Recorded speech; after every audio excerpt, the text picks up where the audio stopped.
Cardiac ischemia. Ischemia हमारे साथ कहते हैं जब टिश्यू में हमारे साथ ब्लड जो परफ्यूजन है वो कम होता है और और जब ब्लड कम होगा तो हमारे साथ ऑक्सीजन जो ऑक्सीजन होगा वो भी कम होगा, तो उसी वजह से हमारे साथ क्या हो जाता है, इस्कीमिया काज होता है। और इसकी जब ये काज हो जाता है तो ये क्या क्या मसले कर सकता है और ये किस वजह से होता है, इसकी कॉम्प्लिकेशन क्या है। कार्डिक इस्कीमिया हमारे साथ ये मोस्टली हमारे साथ काज्ड होता है बाय कोरोनरी एथेरोस्क्लेरोसिस। एथेरोस्क्लेरोसिस आप लोगों को पता है।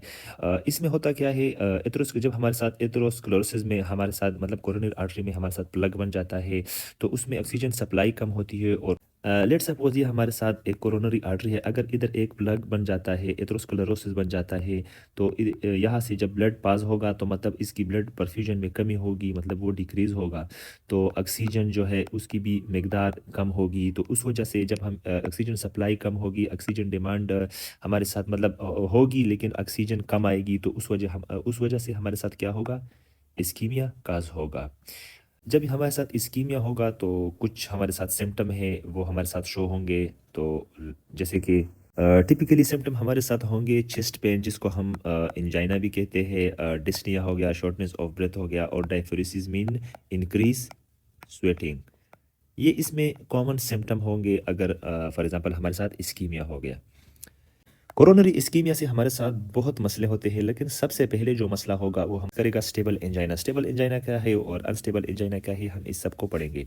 स्टेबल एंजाइना में हमारे साथ क्या होगा, इसमें स्टेबल एथेरोस्क्लेरोटिक प्लग बनेगा, और इस ये प्लग जो है ना, इसमें नो प्लग अल्सरेशन, इसमें अल्सरेशन नहीं होगी, और ना थ्रोम्बस होगा।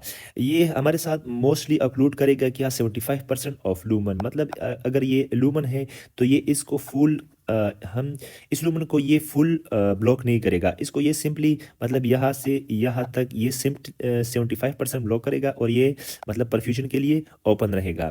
तो स्टेबल एंजाइना में क्या होगा, ये कुछ इसमें सिम्टम होंगे। स्टेबल एंजाइना में कुछ सिचुएशन में सिम्टम होते हैं और कुछ कुछ सिचुएशन में सिम्टम हमारे साथ एग्जैक्ट नहीं होते, मतलब हमारे साथ सिम्टम शो नहीं होते। जैसे कि सिम्टम तब नहीं होंगे जब हमारे साथ कोई बंदा रेस्ट में होगा। रेस्ट में होगा तो नॉर्मली उसकी जो ब्लड सप्लाई है, ऑक्सीजन की ब्लड सप्लाई और ऑक्सीजन सप्लाई हमारे साथ कम होगी, रिक्वायरमेंट डिमांड कम होगी, तो उस वजह से उसको मसला नहीं होगा। लेकिन इसका मतलब ये है कि अगर कोई बंदा एक्टिविटी करेगा, अगर उसको स्टेबल एंजाइना है, मतलब अगर वो कुछ काम करेगा तो उसको मसला होगा। उस कार्डिक इस्कीमिया में हमारे साथ एक मसला होता है, उसको कहते हैं एक्यूट कोरोनरी सिंड्रोम। इसमें भी हमारे साथ क्या होता है, यही इस्कीमिया वाली जो कॉन्सेप्ट है इसमें है।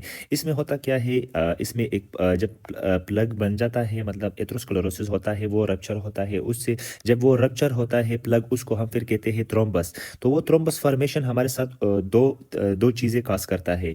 एक ऑक्लूजन होती है, उससे दो तरह की ऑक्लूजन काज करता है। एक सब टोटल ऑक्लूजन काज करता है, और दूसरा टोटल ऑक्लूजन।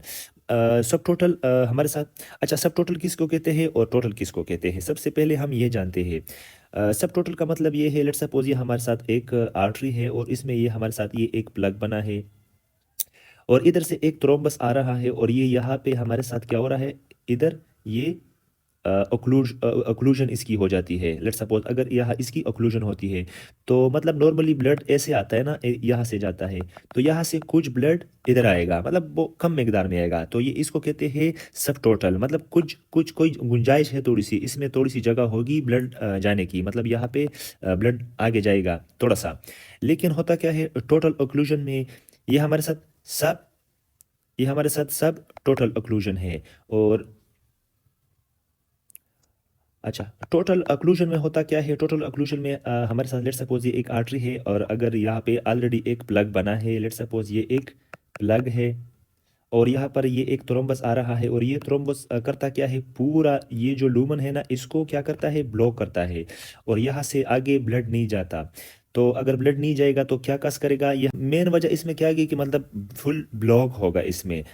अच्छा, तो सब टोटल ऑक्लूजन में हमारे साथ अनस्टेबल एंजाइना होगा, और नॉन एसटी एलिवेशन एमआई होगा इसमें।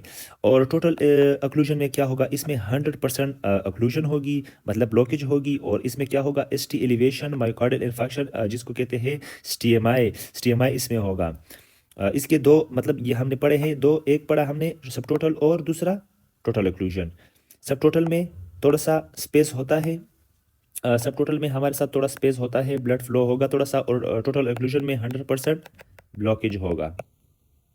कार्डिक इस्कीमिया में हमारे साथ सडन डेथ जो काज करता है, the most common complication of sudden sudden death is coronary artery disease. Coronary artery disease हमारे साथ सडन डेथ काज करता है। इसमें होता क्या है, मतलब एथेरोस्क्लेरोसिस में हमारे साथ क्या होता है, प्लग फॉर्मेशन होती है। ये जब प्लग फॉर्मेशन होगी, ये हमारे साथ ये रैप्चर होता है, और ये मेनली हमारे साथ जो जहाँ पे पर भी जाएगा ये वहीं पे मतलब ब्लॉकेज करेगा। और मोस्ट कॉमनली हमारे साथ जो डेथ होता है वो किस चीज़ से होता है, एरिथमिया से, मतलब सुप्रावेंट्रिकुलर जो मतलब वेंट्रिकुलर टिकिकार्डिया जो होता है या एट्रियल फिब्रिलेशन काज होती है, तो मोस्टली उससे क्या होता है, हमारे साथ एरिथमिया से सडन डेथ हो जाती है। Coronary artery disease is the most common cause of sudden death adult में। एडल्ट में हमारे साथ जो मोस्ट कॉमन सडन डेथ होता है उस किस चीज़ से होता है, कोरोनरी आर्टरी डिजीज से, ये एडल्ट में। यंगर में हमारे साथ किस चीज़ से होता है, हाइपरट्रोपिक कार्डियोमायोपैथी से। Hypertrophic cardiomyopathy mostly in younger patient में। रिस्क फैक्टर में हमारे साथ मेजर जो रिस्क फैक्टर है to develop the coronary disease, which is the MI myocardial infarction, acute coronary syndrome और एंजाइना।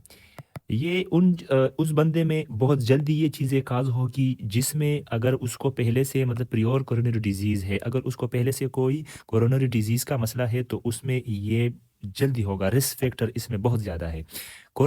इसके अलावा हमारे साथ और भी कुछ चीज़ें हैं जो रिस्क फैक्टर इसमें भी ज़्यादा होता है, जैसे कि कोरोनरी रिस्क इक्विवेलेंट है उसमें, जैसे कि हो गया डायबिटीज़, जिसमें शुगर होता है किसी बंदे को, डायबिटीज़। और दूसरा हमारे साथ पेरिफेरल आर्टेरियल डिजीज़ हो गया, और क्रोनिक किडनी डिजीज़।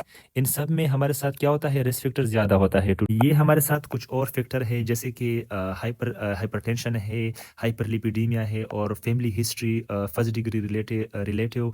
और इसका मतलब ये है कि अगर एक बंदा है, उसकी फैमिली में एक मेल है, उसकी एज लेस देन 50 है, और उसको कोई भी कार्ड स्कीम से रिलेटेड कोई मसला है, तो ये उसकी ये फैक्टर, ये रिस्क फैक्टर है। मतलब उसकी फैमिली में किसी और को भी ये मसला हो सकता है। और फैमिली और फीमेल में हमारे साथ लेस देन 60।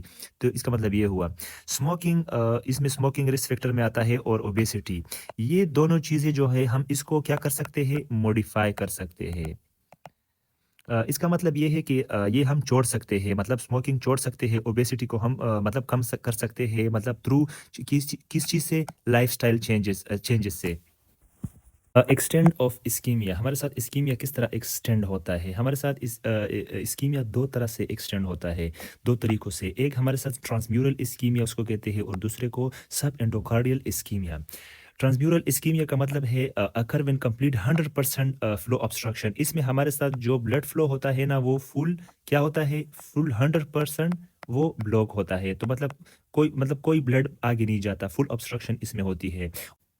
ये हमारे साथ ST elevation myocardial infarction cause करता है। और सब एंडोकार्डियल इस्कीमिया में हमारे साथ अकर होता है क्या, occur with flow obstruction but some distal blood flow. इसमें हमारे साथ क्या होता है, फुल ऑब्स्ट्रक्शन इसमें नहीं होती, इसमें ये मतलब यहाँ से यहाँ तक ऑब्स्ट्रक्शन होती है, लेकिन कुछ ब्लड इसमें आता है। तो ये हमारे साथ क्या है, सब एंडोकार्डियल इस्कीमिया। ये हमारे साथ काज करता है स्टेबल एंजाइना, अनस्टेबल एंजाइना, और एंस्टिमाई। ये मतलब हमारे साथ non ST elevation myocardial infarction cause करता है। तो हमारे साथ क्या था, सब एंडोकार्डियल और ट्रांसम्यूरल इस्कीमिया, दो तरह के एक्सटेंट ऑफ इस्कीमिया होते हैं।